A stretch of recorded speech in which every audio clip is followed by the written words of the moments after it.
Hi hello नमस्कार, कसे आहात सर्वजण. मी भाग्यश्री माझ्या नवीन एका व्लॉगमध्ये तुम्हा सर्वांचं खूप खूप स्वागत करते. सर्वांना सर्वप्रथम श्रावणाच्या खूप खूप शुभेच्छा. आणि आज गुरुवार होता आणि त्याचीच धावपळ सकाळी चालू होती. आता सकाळची रुटीनची कामं करून घेत होते मी. चिव तर उठली होती पण पी उठली नव्हती, त्याच्यामुळे तिला सोप्यावर झोपवलं आणि मग सगळी कामं करायला सुरुवात केली. पहिल्यांदा अंथरूण वगैरे काढून घेतलं, कारण अंथरूण निघत नाहीत तोपर्यंत घर बघा पारूसच वाटतं. पहिल्यांदा अंथरूण काढलं, त्याच्यानंतर मग झाडलोट वगैरे करत होती. आणि झाडलोट करताना आज काय झालं बघा, झाडू बघू शकताय माझा झाडूच तुटला. पण आता काय करणार, आता सकाळ सकाळ जाऊन कोण आणणार. आणि मिस्टर पण गेले होते कामाला, त्याच्यामुळं म्हटलं चला आहे त्याच्यावर आता भागवूयात. आणि तशीच मग झाडलोट वगैरे माझी चालू होती. घरातली साफसफाई केली आणि मग बाहेरची झाडलोट वगैरे करायला लागले.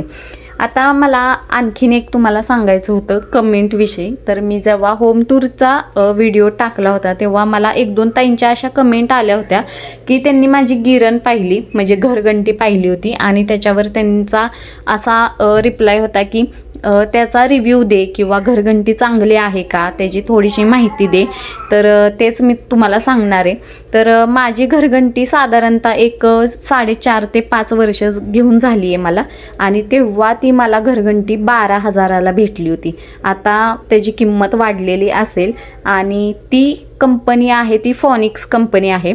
मी माझा रिव्ह्यू द्यायचं म्हटलं तर मी तर बेस्टच म्हणेन, कारण जेव्हा मी ही गिरण घेतली, आता आमच्या इकडे व्होल्टेजचा वगैरे भरपूर प्रॉब्लेम आहे, पण आत्तापर्यंत कधी त्याची मोटर जळली आहे किंवा वेगळा काही इश्यू आहे असं कधीही झालेलं नाही. व्यवस्थित अगदी गिरण चालते. आणि बऱ्याच वेळा मी असं ऐकते की नाही का, बायका अशा म्हणतात, लोक असे म्हणतात की गव्हाचं तर चांगलं होतं पण ज्वारीचं दळण त्याच्यावर चांगलं होत नाही. तर मी सांगते की मी या 4 ते 5 वर्षात ना एकही दळण बाहेरून आणलेलं नाही. अगदी गहू, बाजरी, तांदूळ सगळं काही, धपाट्याचं पीठ सुद्धा सगळं पीठ मी या गिरणीवरच करते. आता काय आहे की सगळ्यात जास्त इम्पॉर्टंट कुठली गोष्ट असते तर ती असते कंपनी. आपण कुठलीही इलेक्ट्रिक वस्तू घेतो तेव्हा आपण पहिल्यांदा सर्च करतो, म्हणजे कंपनी कोणती चांगली. कोणताही मोबाईल घ्यायचा असेल, वॉशिंग मशीन घ्यायची असेल तर आपण कंपनी आधी बघतो. तसाच यामध्ये पण आहे विषय की तुम्ही गिरण घेताना पहिल्यांदा कंपनी बघा. 4 पैशाकडे बघून आपण कंपनी हलकी घेतो आणि मग त्याच्यामध्ये दळण वगैरे व्यवस्थित होत नाही. हा माझा अनुभव आहे. बाकी जेव्हा आपण काही गोष्ट घेत असतो तेव्हा ह्या बारीक सारीक गोष्टी बघितल्या पाहिजेत. आणि फोनिक्स कंपनी खरंच मी सांगेन की बेस्ट आहे. ज्यांना घ्यायचे ते नक्की घेऊ शकतात, काहीही प्रॉब्लेम नाही आहे. तर आत्ताच माझी देवपूजा झाली आणि मी तुम्हाला जसा व्हिडिओ दाखवला तर इथं बघा स्वामींची पूजा केली होती. स्वामींना फूल वाहिलं होतं आणि फूल इथं पडलेलं आहे, म्हणजे स्वामींचा आशीर्वाद भेटला. स्वामींनी पूजा मान्य करून घेतली. श्री स्वामी समर्थ.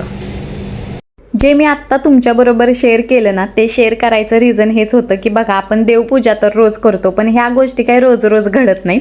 आणि हे बघून ना मला फारच आनंद झाला होता, म्हणून म्हटलं चला माझा आनंद तुमच्याबरोबर पण शेअर करूयात. तर चला, असा होता आजचा दिवस. व्हिडिओ छोटासा होता पण जर तुम्हाला तो आवडला असेल तर आपल्या व्हिडिओला नक्की लाईक करा आणि एखादी छान अशी कमेंट करा. आपण भेटूयात पुढच्या एका ब्लॉगमध्ये. तोपर्यंत बाय.